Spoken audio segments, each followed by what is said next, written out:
Bapak, Ibu, saudara-saudara yang dikasihi Tuhan, tema besar kita masih seputar Alkitab, dan topik bahasan kita hari ini adalah penyataan diri Alkitab sebagai firman Allah. Untuk itu, mari kita datang di hadapan Tuhan di dalam doa. Kita berdoa. Bapa di surga, kami bersyukur untuk kesempatan perjumpaan saat ini. Kami akan bersama-sama mempelajari firman-Mu, yaitu Alkitab, sebagai catatan firman yang ada di tangan kami. Terangi hati dan pikiran kami, buat kami mengerti kebenaran-kebenaran-Mu di dalam Alkitab yang menjadi panduan hidup kami. Kami mohon anugerah-Mu untuk mencerahkan hati dan pikiran kami. Dalam nama Tuhan Yesus, kami berdoa. Amin. Saudara-saudara, dalam banyak kesempatan, Alkitab seringkali menyebut dirinya sebagai firman Allah. Mazmur 119 merupakan mazmur terpanjang yang memiliki 176 ayat. Dan di dalamnya ada 22 huruf alfabet Ibrani.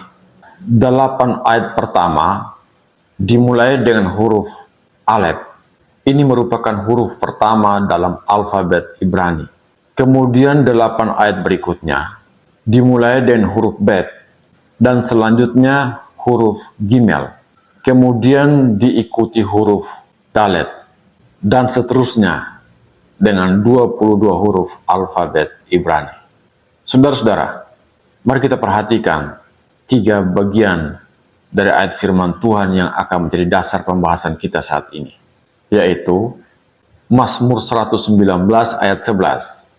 Pemazmur mengatakan, dalam hatiku aku menyimpan firman-Mu, supaya aku jangan berdosa terhadap Engkau. Dan di ayat 89, pemazmur mengatakan, untuk selama-lamanya ya Tuhan, firman-Mu tetap teguh di sorga. Dan di ayat 105, pemazmur mengatakan, firman-Mu itu pelita bagi kakiku dan terang bagi jalanku. Saudara-saudara, Mazmur 119 ini seluruhnya menekankan, menjelaskan, dan mempresentasikan firman Allah. Saya akan mengajak Bapak, Ibu, saudara-saudara untuk melihat kesaksian firman Allah untuk dirinya sendiri. Yang pertama, ada kuasa dalam firman Allah. Yesaya pasal 55 ayat 11 mengatakan, firman-Ku yang keluar dari mulutku, ia tidak akan kembali kepadaku dengan sia-sia, tetapi ia akan melaksanakan apa yang Ku kehendaki dan akan berhasil dalam apa yang akan Kusuruhkan kepadanya. Yeremia pasal 23 ayat 39 juga mengatakan seperti ini. Bukankah firman-Ku seperti api? Demikianlah firman Tuhan. Dan seperti palu yang menghancurkan bukit batu. Selanjutnya, Tuhan Yesus mengatakan bahwa perkataannya akan kekal, sebagaimana yang dicatat dalam Matius pasal 24 ayat 35. Dikatakan, langit dan bumi akan berlalu, tetapi perkataanku tidak akan berlalu. Dan Alkitab menutupnya dalam Wahyu pasal 22 ayat 18 sampai ayat yang ke-19, supaya kita tidak menambahkan atau mengurangi firman-Nya. Di sana dikatakan, aku bersaksi kepada semua orang yang mendengar perkataan nubuat ini. Jika ada yang menambahkan sesuatu pada perkataan-perkataan ini, Allah akan menambahkan kepadanya semua bencana yang tertulis dalam kitab ini. Dan jika ada yang mengurangi sesuatu dari perkataan-perkataan dalam kitab nubuat ini, Allah akan mengambil bagiannya dari pohon kehidupan, dari kota kudus, dan dari hal-hal yang tertulis dalam kitab ini. Inilah kesaksian firman Allah untuk dirinya sendiri. Saudara-saudara, Allah hidup di dalam firman-Nya. Roh Kudus bergerak di dalam firman Allah. Yesus Kristus adalah firman yang berinkarnasi menjadi manusia. Dan Alkitab adalah firman yang tertulis. Jadi dengan demikian, Allah, Roh Kudus, firman, Yesus Kristus tidak dapat dipisahkan satu dengan yang lain. Ketika kita mengagungkan yang satu, pada saat yang sama kita sedang memuliakan yang lain. Saudara-saudara, ada banyak deskripsi tentang firman Allah, dan pada kesempatan ini kita hanya akan melihat beberapa bagian saja berdasarkan teks. Ibrani pasal 4 ayat 12 sampai ayat yang ke-13. Penulis kitab ini mengatakan, sebab firman Allah hidup dan kuat, dan lebih tajam dari pedang, bermata dua manapun. Ia menusuk amat dalam, sampai memisahkan jiwa dan roh, sendi-sendi dan sumsum. Ia sanggup membedakan pertimbangan dan pikiran hati kita, dan tidak ada suatu makhluk pun yang tersembunyi di hadapannya. Sebab segala sesuatu telanjang dan terbuka di depan mata Dia, yang kepadanya kita harus memberikan pertanggungan jawab. Berdasarkan ayat ini, ada 5 poin penting yang menjadi dasar renungan kita hari ini. Yang pertama, firman Allah adalah hidup. Firman Allah bukanlah susunan kata-kata yang mati. Firman Allah hidup di dalam dirinya. Kita tahu bahwa kata Yunani untuk kehidupan adalah zoe. Kata zoologi berasal dari kata ini, yaitu suatu disiplin ilmu yang mempelajari tentang makhluk hidup. Firman Allah hidup di dalam dirinya dan tidak dapat dibinasakan. Firman Allah itu seperti Allah sendiri. Ia hidup untuk selama-lamanya. Jika firman Allah dikubur di bawah reruntuhan batu pengkritik Alkitab, maka firman Allah akan mengendalikan dirinya sendiri. Ia sendiri akan menyingkirkan batu-batu pengkritik itu. Ia akan membongkar tumpukan batu murahan, tumpukan konsep murahan yang menolak kebenaran Alkitab.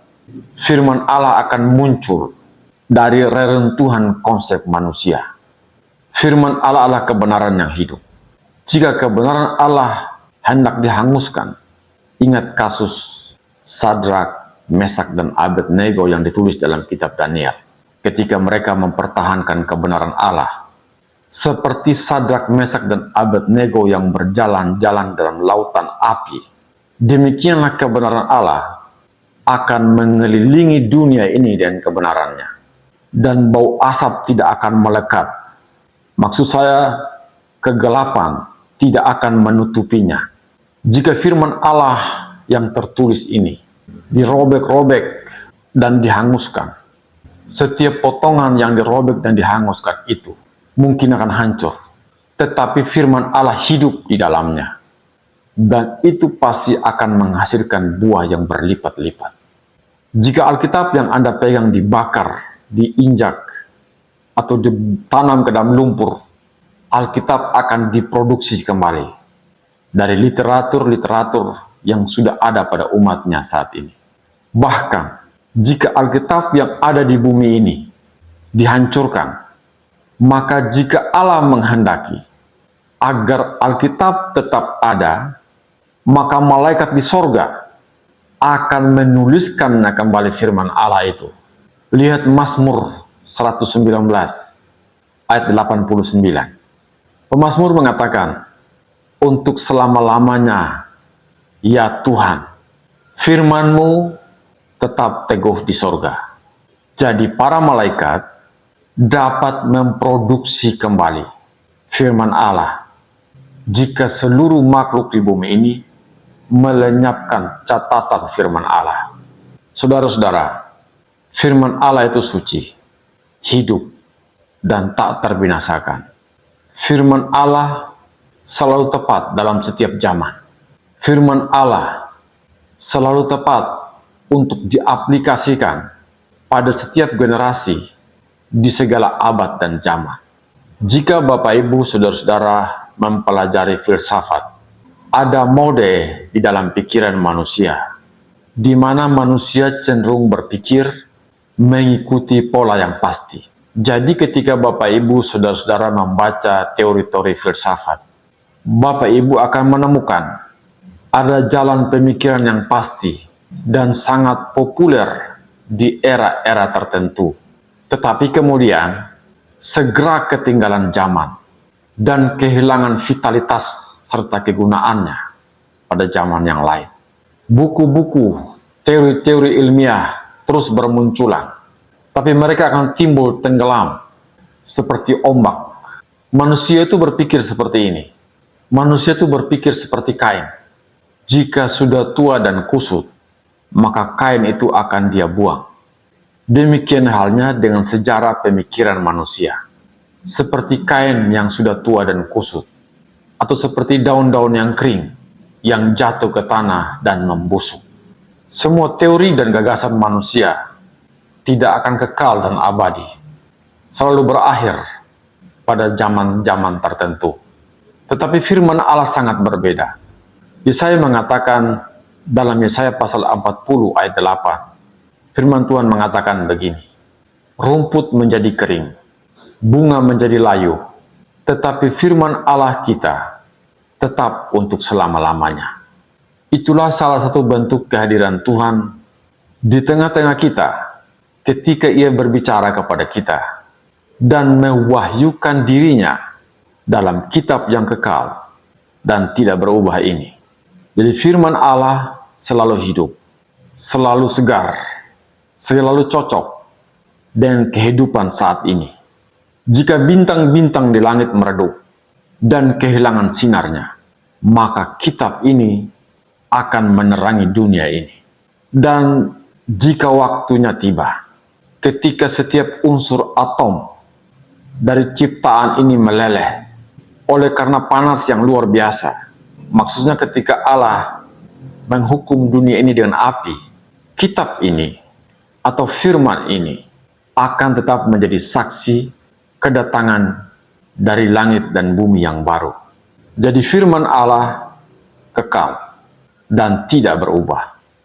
Langit dan bumi akan berlalu, tetapi perkataanku tidak akan berlalu, kata Tuhan Yesus. Yang kedua, firman Allah penuh kuasa. Deskripsi yang kedua yang digunakan adalah energes. Ini adalah kata Yunani yang diterjemahkan kuat atau penuh kuasa.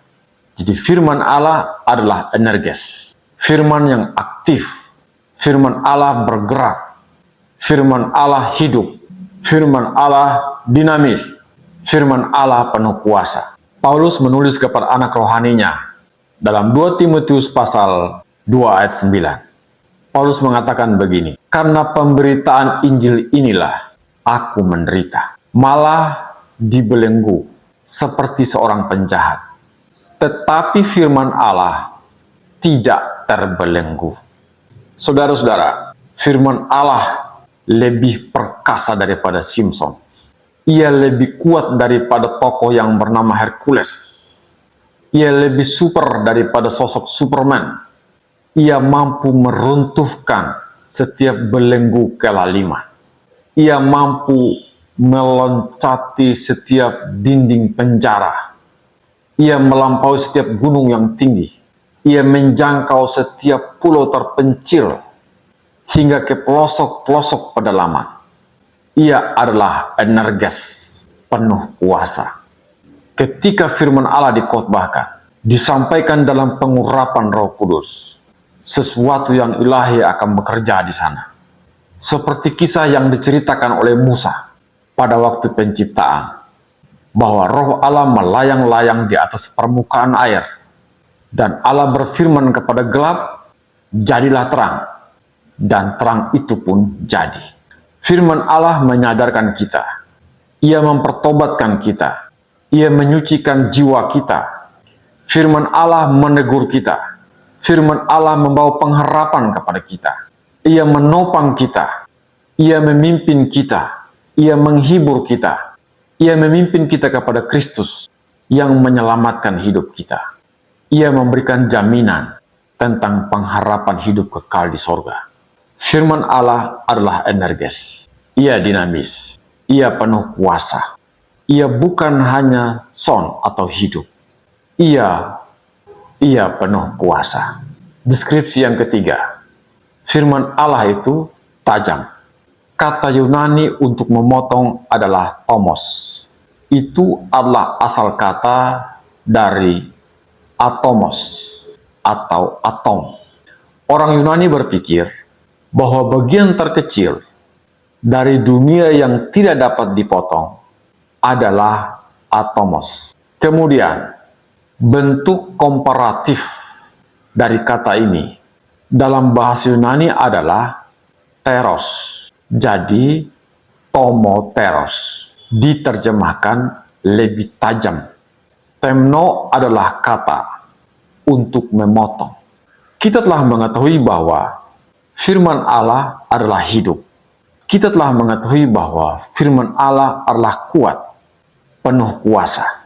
Dan sekarang kita pahami bahwa firman Allah adalah tomoteros, lebih tajam dari pedang bermata dua. Kita lihat dalam Wahyu pasal 1 ayat 16. Ketika firman Allah dideskripsikan sebagai pedang bermata dua yang sanggup memisahkan apapun. Ketajaman firman Allah memiliki kemampuan untuk memisahkan, memotong, berkeping-keping apa yang harus dipotong berkeping-keping. Firman Allah menembus sampai ke dalam pikiran dan menebang apa yang harus ditebang di dalam pikiran manusia. Firman Allah hidup. Ia memiliki kekuatan dan memberikan kehidupan. Ada ribuan orang yang tersentuh dan menangis ketika mendengar firman Tuhan. Ketika seorang pengkhotbah mengkhotbahkan firman Tuhan, ada banyak air mata yang jatuh membasahi pipi. Itulah kekuatan yang dahsyat dari firman Tuhan. Kuasa dan ketajamannya adalah sesuatu yang ajaib, dan itu bisa kita lihat. Deskripsi yang keempat dari firman Tuhan. Firman Allah menusuk amat dalam. Firman Allah menusuk amat dalam, menembus jiwa, roh, sendi-sendi, dan sum-sum.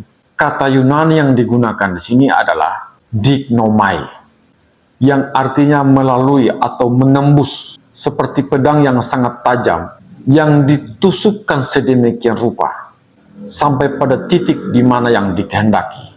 Jadi firman Allah digambarkan di sini sebagai pedang yang sangat tajam yang menembus jiwa, roh, hingga kepada sum-sum.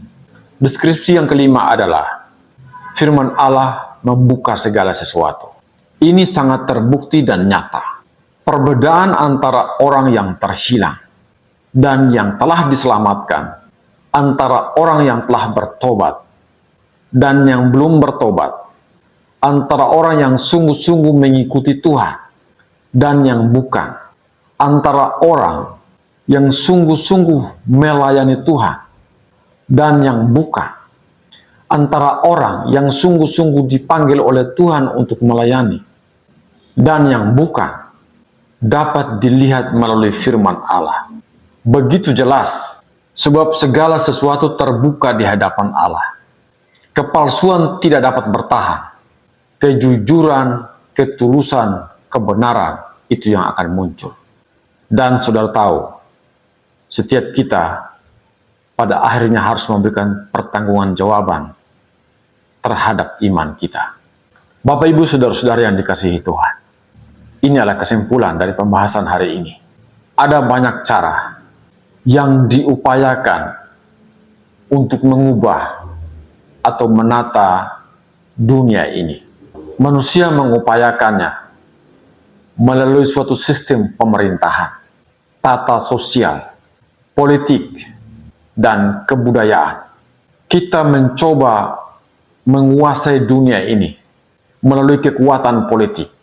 Kita mencoba mengubah dunia ini dengan senjata, bom nuklir, senjata kimia. Kita berusaha mengubah dunia ini, menata dunia ini, melalui channel-channel diplomatik, seperti Perserikatan Bangsa-Bangsa, G20, ASEAN, dan organisasi-organisasi dunia lainnya.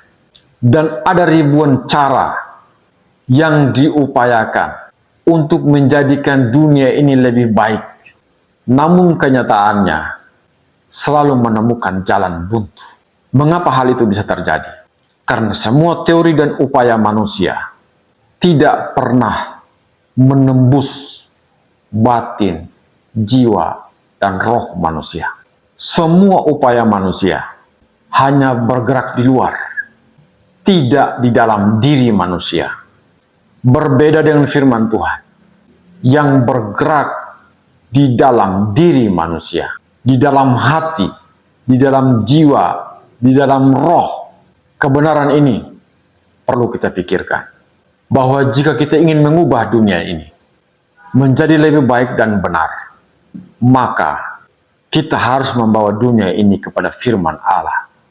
Saudara-saudara, bisa kita bayangkan, jika dunia yang kita tempati saat ini bergerak sesuai dengan firman Tuhan yang terdapat dalam Alkitab, maka keadaannya menjadi lain. Tentu saja, untuk menghadirkan hal itu mempunyai tantangannya tersendiri. Semua itu hanya bisa terjadi jika kehendak Allah bekerja dengan sempurna dalam diri kita.